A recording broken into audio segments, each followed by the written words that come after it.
She humiliated me in high school, now she's begging for my help. But this time, I walked away.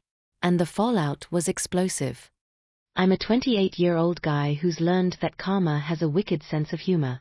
10 years ago, I was the awkward kid with braces and acne who couldn't get a date to save his life.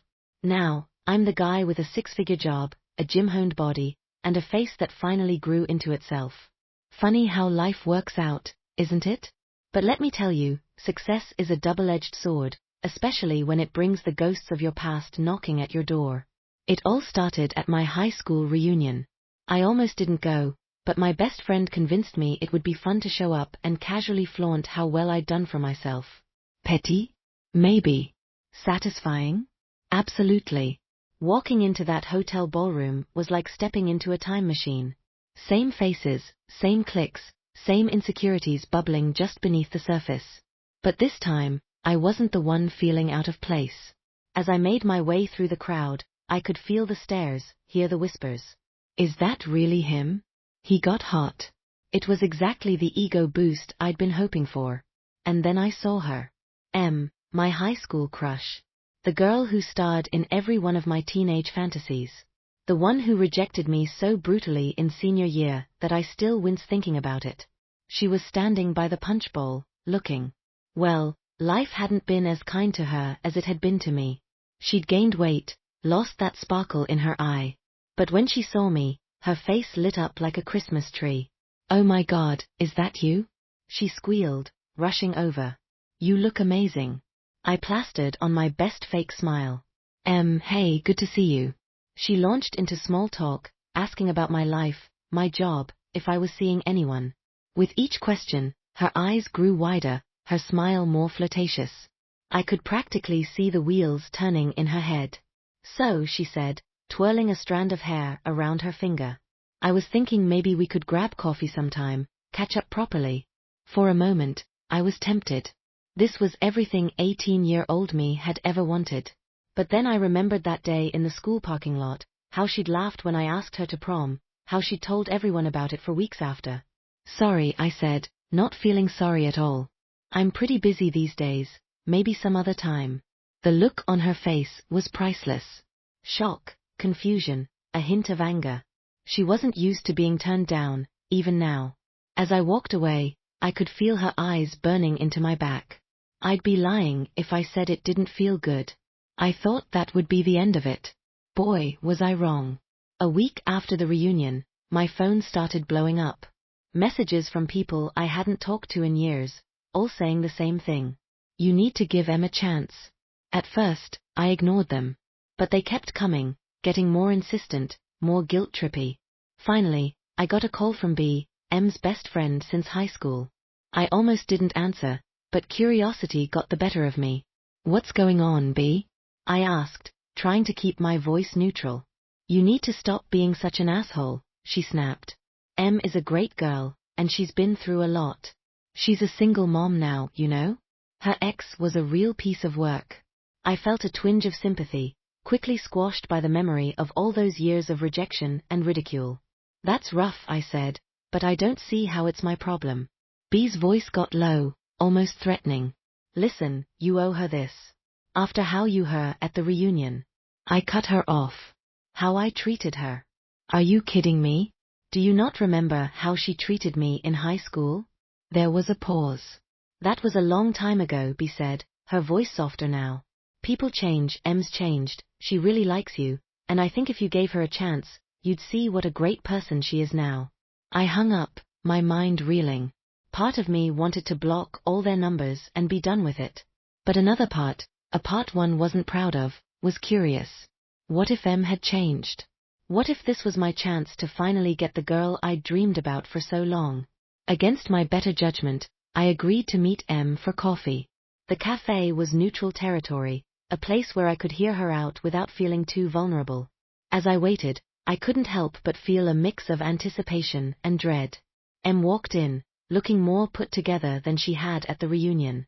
She'd clearly made an effort, and for a moment, I saw a flash of the girl I'd crushed on so hard in high school. Thanks for meeting me, she said, sliding into the seat across from me.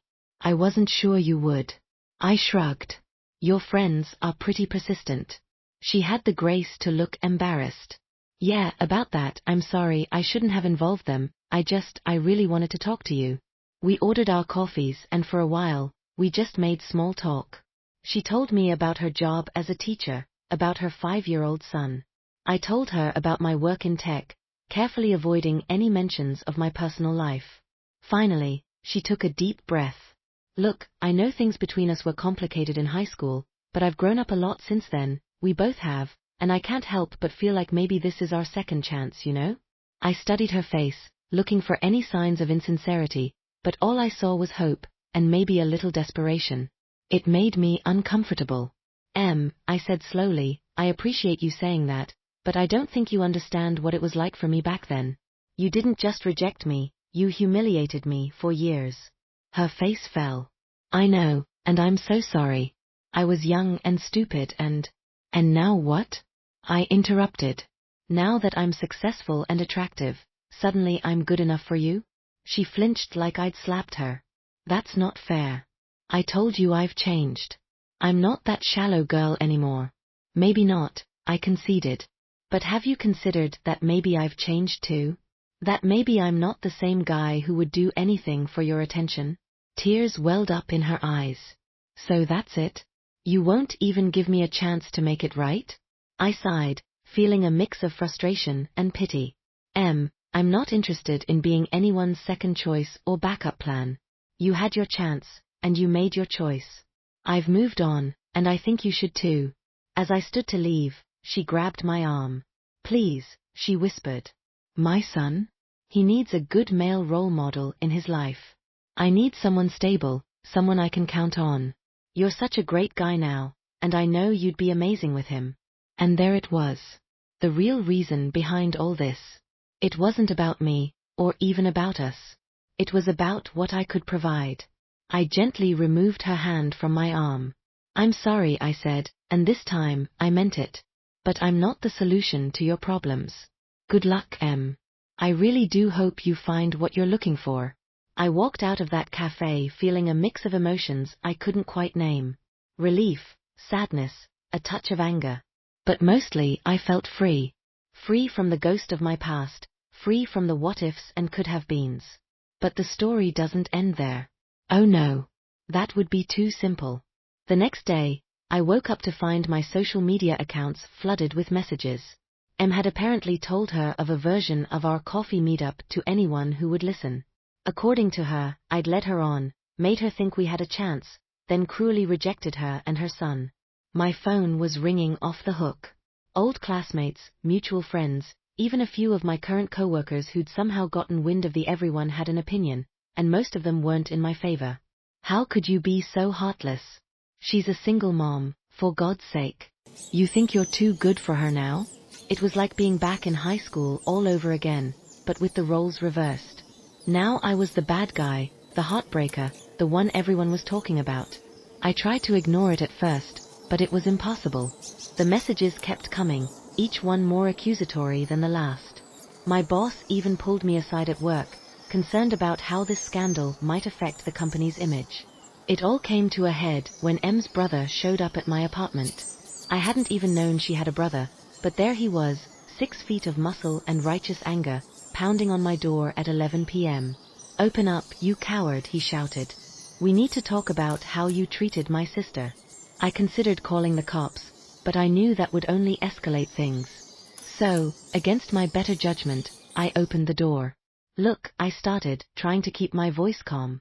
I don't know what told you, but I didn't get to finish. His fist connected with my jaw, sending me stumbling backward. Pain exploded through my face, and I tasted blood. That's for breaking my sister's heart, he snarled. I straightened up, my own anger finally boiling over. Your sister? I spat, feeling the split in my lip. Your sister is the one who's been spreading lies about me. Your sister is the one who rejected and humiliated me for years in high school. Your sister is the one who only showed interest in me when she realized I could be useful to her. He blinked, clearly not expecting this outburst. What are you talking about? So I told him. Everything. The years of unrequited crush, the public rejection, the rumors she'd spread about me, and then the reunion, the sudden interest, the coffee shop revelation. As I talked, I could see the fight draining out of him. By the time I finished, he was slumped against the doorframe, looking shell-shocked. I had no idea, he mumbled. She never told me any of that. Of course she didn't, I said bitterly. It didn't fit her narrative of being the victim. He ran a hand over his face, suddenly looking very tired. Man, I'm sorry. I shouldn't have. I thought. I nodded, gingerly touching my split lip. Yeah, I get it. You were protecting your sister. I probably would have done the same thing in your shoes. We stood there in awkward silence for a moment, neither quite sure what to do next. Finally, he straightened up. Look, I'll talk to Em, try to get her to stop all this, whatever it is she's doing, and I'll set the record straight with anyone who'll listen. I nodded, grateful but wary. Thanks, I appreciate that. As he turned to leave, he paused. For what it's worth, he said, not quite meeting my eyes, I think you dodged a bullet. She's got a lot of issues she needs to work through, and it's not fair for her to put that on you. After he left, I sat on my couch for a long time, icing my jaw and thinking. About high school, about the reunion, about how easy it is to fall back into old patterns and expectations. The next day, I woke up to a very different kind of message flood. Apparently, M's brother had been true to his word. People were apologizing, retracting their accusations, some even praising me for how I'd handled the situation. M herself sent me a long, rambling message. Half apology, half justification. I read it once, then deleted it without responding. Some bridges, once burned, can't be rebuilt. And honestly, I was okay with that. In the weeks that followed, life slowly returned to normal. The drama died down, people moved on to the next bit of gossip. But I was changed. I'd faced my past, stood my ground, and come out stronger for it. I realized that the real victory wasn't in rejecting M, or in proving myself to our old classmates. It was in finally, truly moving on. In recognizing my own worth, independent of anyone else's validation. So here I am, a few months later. Still single, still successful, but with a new perspective on life and relationships. I'm not angry at M anymore, or at my past self for being so hung up on her. If anything, I'm grateful. Grateful for the growth, for the lessons learned, for the person I've become. And to M, wherever she is, I hope she finds what she's looking for. I hope she learns to value herself beyond what others can do for her. I hope she becomes the kind of person she'd want her son to look up to. As for me, I'm doing just fine. Better than fine, actually. I'm living my best life on my own terms. And isn't that what growing up is really all about? Hey folks, if you enjoyed this roller coaster of high school drama and adult realizations, why not hit that subscribe button? After all, you never know when you might need tips on how to gracefully reject your former crush while dodging punches from their overzealous siblings. Trust me, it's a skill that comes in handy more often than you'd think.